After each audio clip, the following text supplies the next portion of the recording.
Bueno, el proceso de paz fue un proceso que duró 4 años. Comenzó en octubre y noviembre del 2012 y se acaba de concluir. Como saben, se llevó a cabo en La Habana con los representantes tanto del gobierno colombiano como de la FARC y con observadores de varios países, incluyendo Noruega, Cuba, Chile, Estados Unidos y las Naciones Unidas. Ha sido un proceso que se ha caracterizado, a diferencia quizá de los procesos anteriores. Como saben, no es la primera vez que se ha hecho un proceso de paz en Colombia.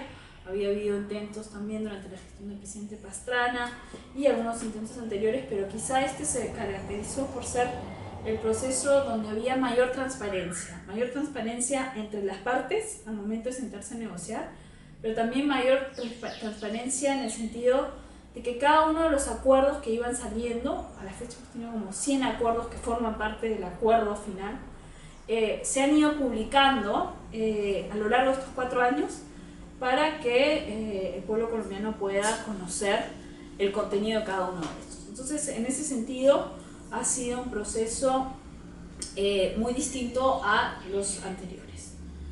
Además, ha sido un proceso que se ha caracterizado por una participación muy importante de víctimas, en el sentido que se ha socializado en el país. Se han hecho varias mesas, por ejemplo, de trabajo a lo largo del Estado colombiano para informar sobre el proceso, pero que además los distintos grupos de víctimas han sido trasladados a La Habana para poder presentar un poco sus opiniones, sus exigencias, etc. Por dar un ejemplo nada más, en tema de violencia sexual, un grupo importante de víctimas de mujeres han participado en La Habana para llevar sus voces al proceso. El proceso concluyó formalmente a fines de agosto, el 24 de agosto, y tuvo 5 componentes, y estos 5 componentes se hicieron saber desde el principio. El primero de ellos fue un componente en torno al acceso a tierras, que incluyó un poco esta lógica, debido a que muchos consideran que el propio conflicto armado en Colombia, que como saben es uno de los conflictos armados más largos en la historia, el conflicto que arrancó, digamos, en el año 48, por poner una fecha donde hay bastante coincidencia, pero una de las razones que llevó al conflicto fue justamente el tema del acceso a tierras. Entonces, el primer componente era el tema de la restitución de tierra. El segundo componente, que también con sus complejidades, fue el tema de la participación política de quienes han sido los actores en la lucha armada, ¿no? En el conflicto armado interno. Un tercer componente ha estado caracterizado por todo el tema de las drogas ilícitas, que similarmente a como se dio en el caso del conflicto peruano, han sido un actor, digamos, por así decirlo, en el conflicto armado colombiano. No podemos hablar del conflicto armado sin este componente de narcotráfico. El cuarto componente, el más complejo, el que más tiempo ha tomado negociar, ha sido el componente de víctimas, que incluye, en verdad, 4 subpuntos: verdad, justicia, reparaciones y no repetición. Y vamos ahora a poder hablar un poco más sobre el aspecto de la justicia, que ha sido el aspecto, como decía, más complejo quizá en todas las negociaciones. Y el quinto componente ha sido el del fin del conflicto, desde la desmovilización hasta el cese del fuego definitivo, hasta qué hacer con las armas, etc. Y este último punto también ha estado bastante monitoreado, al igual que el acuerdo en general, por Naciones Unidas y en concreto por el Consejo de Seguridad. Hay una resolución del Consejo de Seguridad, que como saben son vinculantes. Se va a monitorear todo el tema del fin del conflicto. Todos estos 5 puntos forman lo que es el paquete del acuerdo, y un acuerdo que tiene que ser refrendado. Y la pregunta de cómo refrendarlo también generó todo un debate, pero la refrendación se va a hacer vía plebiscito, un plebiscito que ya ha sido convocado para el 2 de octubre.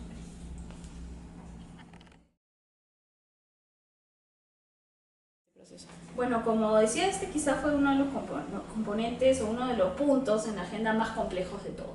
El componente de justicia, que en verdad está titulado el componente de víctimas, tiene estos 4 subpuntos, ¿no? Justicia, verdad, garantías de no repetición y reparaciones.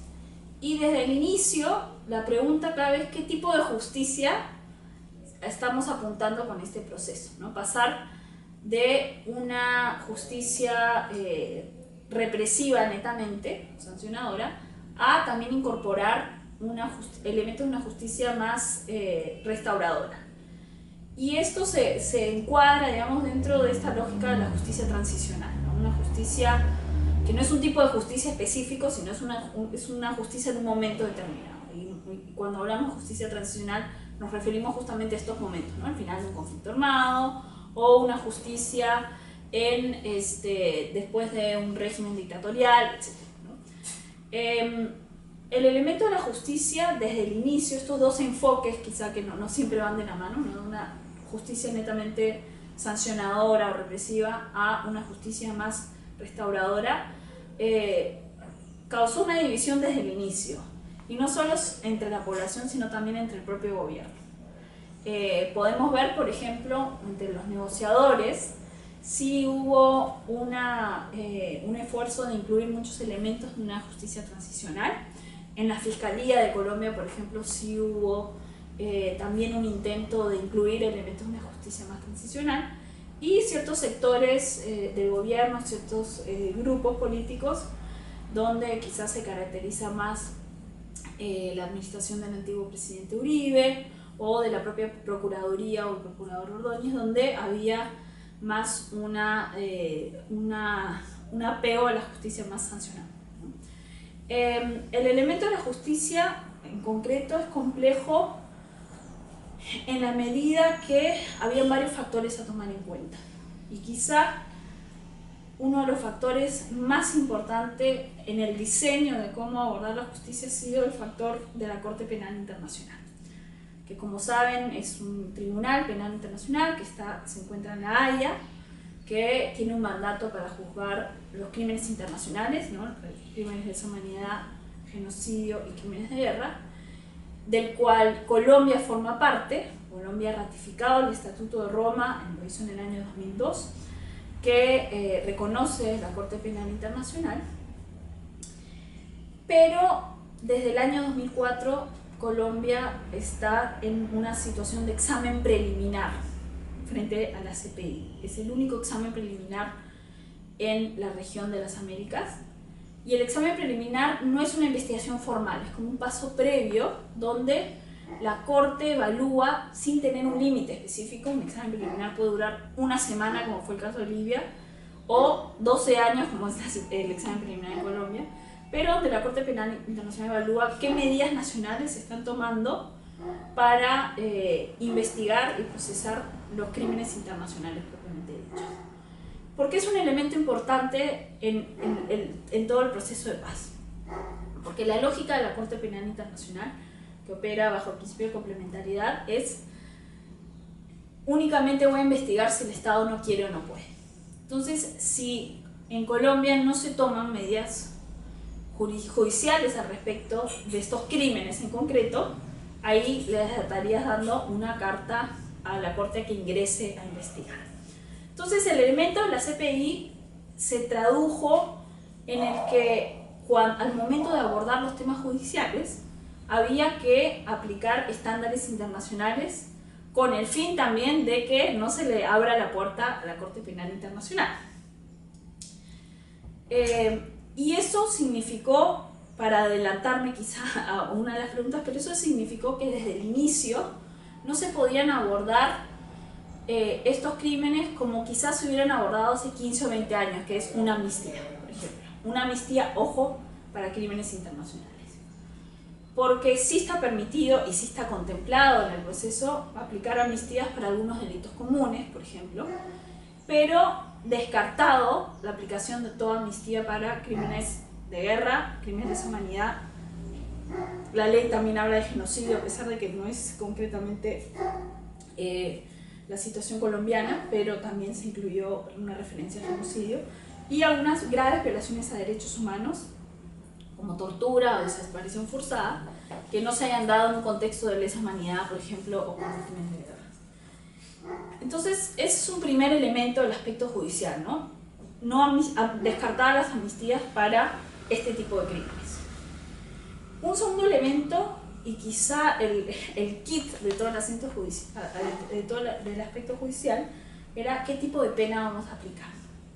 Y eso es quizá lo que ha generado mayor controversia, porque digamos que se contempla, y por eso es que cuando escuchamos el mensaje de los negociadores y el presidente se habla mucho de aquí no hay impunidad, porque no es que no se está investigando y no es que no se va a procesar, se va a llevar un proceso judicial, pero estos procesos judiciales contemplan, además de las penas privativas de libertad y además de una reducción de penas, contemplan también lo que llaman las penas alternativas, ¿no?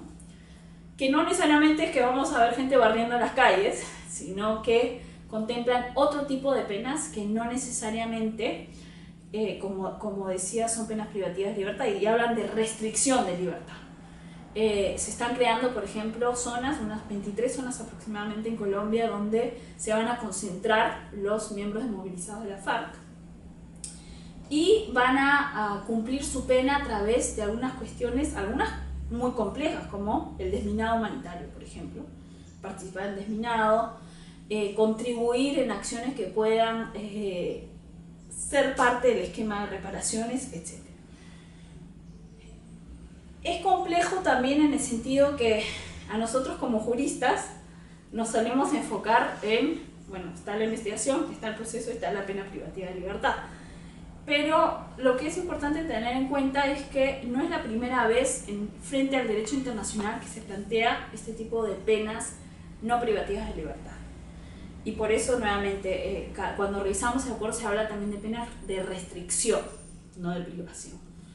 En el derecho internacional hemos visto ejemplos similares frente a los crímenes cometidos en la ex Yugoslavia, avalados por el derecho internacional, o crímenes cometidos también después del genocidio de Ruanda, avalados también por el propio Tribunal Penal Internacional de Ruanda, donde algunas soluciones eran, por ejemplo, la fórmula de los gachacha, que eran este esquema de justicia comunitaria en Ruanda, donde se contemplaban penas que no eran penas privativas de libertad. Entonces, la pregunta es, si un proceso cumple con todas las garantías del derecho internacional, la pena necesariamente que no sea una pena privativa de libertad, ¿eso sería incompatible con el derecho internacional? No, no sería incompatible con el derecho internacional. ¿Sería incompatible con el Estatuto de Roma? Tampoco, porque el Estatuto de Roma no establece penas específicas para cada delito, sino que precisa que la pena máxima es de 35 años y excepcionalmente se puede aplicar una cadena perpetua. Pero este punto de la pena también generó, digamos, muchas preguntas para la propia Fiscalía de la Corte Penal Internacional. Y esto es información pública que se sabe, ¿no? Donde podemos ver incluso una evolución interesante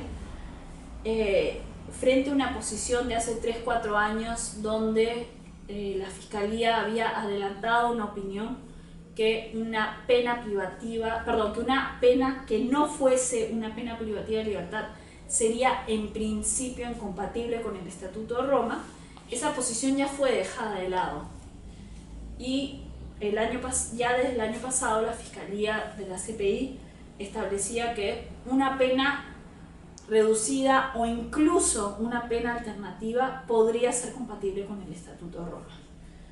¿En qué medida? En que el objetivo de esa pena pueda ser, o la naturaleza de esa pena pueda ser una pena que permita reconocer la gravedad de los delitos, contribuir a reparaciones, etc. Entonces, sin duda, es clarísimo que vemos una evolución ahí, y de esa posición de solo pena privativa de libertad a otros tipos de penas pueden ser compatibles con el Estatuto de Roma, también vemos una posición frente al derecho internacional. Nuevamente, es una posición compleja. Nosotros, coalición por la CPI, no tenemos una posición formal, nuestros miembros tienen posiciones divergentes al respecto, y creo que quizás es muy prematuro, adelantado en este momento, decir si estamos de acuerdo o no, hasta que podamos ver cómo se ha implementado. Y creo que la pregunta quizá va a ser más meritoria en 6 meses o un año, pero siempre es más fácil hablar, claro, con los hechos en las manos, pero de que es un tema complejo, es un tema complejo, ¿no? Y es un tema que no tiene una posición uniforme ni en el derecho internacional, ni en la sociedad colombiana, ni en las propias organizaciones de derechos humanos en Colombia. Bueno, la Jurisdicción Especial para la Paz es uno de los componentes del acuerdo sobre justicia, justamente. Se encuadra dentro de un sistema integral de verdad, justicia, reparación y no repetición, que es el esquema, digamos, que ha salido del acuerdo en torno a estos 4 elementos: verdad, justicia, reparaciones y no repetición, que digamos son los elementos de la justicia transicional. Y dentro del esquema de justicia se ha creado una jurisdicción especial, valga la redundancia, para investigar y procesar los delitos, los crímenes internacionales cometidos en el marco del conflicto y en conexión al conflicto, ¿de acuerdo? Esto quiere decir que frente a crímenes ordinarios que serían procesados e investigados en el sistema ordinario de justicia, los crímenes internacionales, justamente porque no pueden ser amnistiados, van a ser investigados y procesados en unas salas especiales. Salas especiales que estarían compuestas por magistrados tanto nacionales como internacionales y que van a ser elegidos teniendo una serie de criterios de conocimiento del derecho internacional, en fin. El mecanismo que contempla la Jurisdicción Especial para la Paz son 3 tipos de instancias, por así decirlo, o momentos. Un primer momento donde a quien se acerca, el desmovilizado, digamos, que se acerca de modo oportuno y contribuye con información que puede llevar a esclarecer los hechos, etc., va a recibir como beneficio una pena, incluso que puede ser una pena alternativa. Bueno, hay un segundo momento que es quien se acerca ya no tan oportunamente, pero que contribuye a esclarecer los hechos y que se acogería a un esquema de sí una pena privativa de libertad, pero más reducida, digamos de 5 a 8 años, siguiendo el esquema que ya se había contemplado en el 2005 en la Ley de Justicia y Paz respecto a los paramilitares desmovilizados. Y el tercer momento es la persona sospechosa de haber cometido estos crímenes que en ningún momento se acerca. Esa persona ya estaría siendo investigada por el tribunal ordinario y se le aplicaría la pena ordinaria establecida en el Código Penal. Entonces, las ventajas, digamos, ofrecidas o el beneficio ofrecido se da en torno a cuánta información veraz puede ofrecer y el momento en que lo hace. La lógica, siempre volviendo al hecho de que es muy complejo y bastante irreal y ha sido un compromiso de todas las negociaciones el pensar que se va a poder enviar a la cárcel a 10.000 personas, por así decirlo. En la Jurisdicción Especial para la Paz, un elemento positivo en todo caso es que se dejó de lado el criterio de la selectividad, que era un criterio que se había adelantado en el 2012 en el marco jurídico para la paz. En otras palabras, ya no se opta por el criterio de que a ti sí te investigo, a ti no te investigo. Todos los presuntos sospechosos de estos crímenes pasarían por un proceso judicial con todas las garantías del derecho internacional también, pero lo que sí se incorpora es un elemento de priorización. Vamos a comenzar por así decirlo, quienes albergan la mayor responsabilidad. Entonces, a grandes rasgos, ese es el componente judicial que forma parte del acuerdo, ¿no? 3 momentos distintos que van a determinar el tipo de pena que recibas, pero con la garantía de que, sobre todo por quienes van a conformar parte de este mecanismo, los magistrados, que van a ser personas de una envergadura y una experiencia profesional, una trayectoria muy reconocida, y van a aplicar el derecho internacional. ¿Y quiénes van a elegir estos magistrados? Pues un comité que va a estar conformado, entre otros, por la propia Naciones Unidas.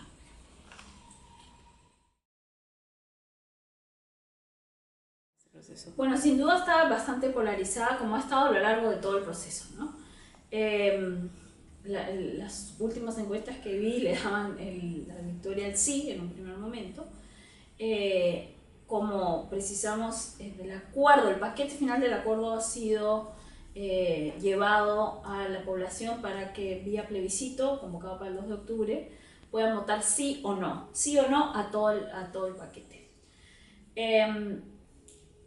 Lo interesante es que el plebiscito nunca fue un requisito constitucional o legal, sino que fue un compromiso del presidente Santos para dotarle de legitimidad al proceso.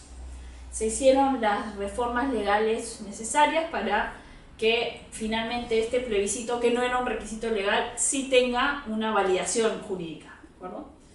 El plebiscito, entonces, como precisamos, plantea una única pregunta: ¿usted está de acuerdo con el contenido del acuerdo final, sí o no?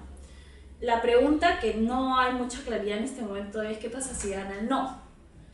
Porque el plebiscito en teoría le da la facultad al presidente de implementar el acuerdo, pero no dice nada de si esa facultad la puede ejercer, por ejemplo, otro órgano como el Congreso. Entonces son un poco especulaciones. Lo que sí sabemos, por lo menos lo que sí hay bastante claridad entre los negociadores, es que no se van a volver a sentar a negociar. Eso es bastante difícil pensar en esa posibilidad, ¿no?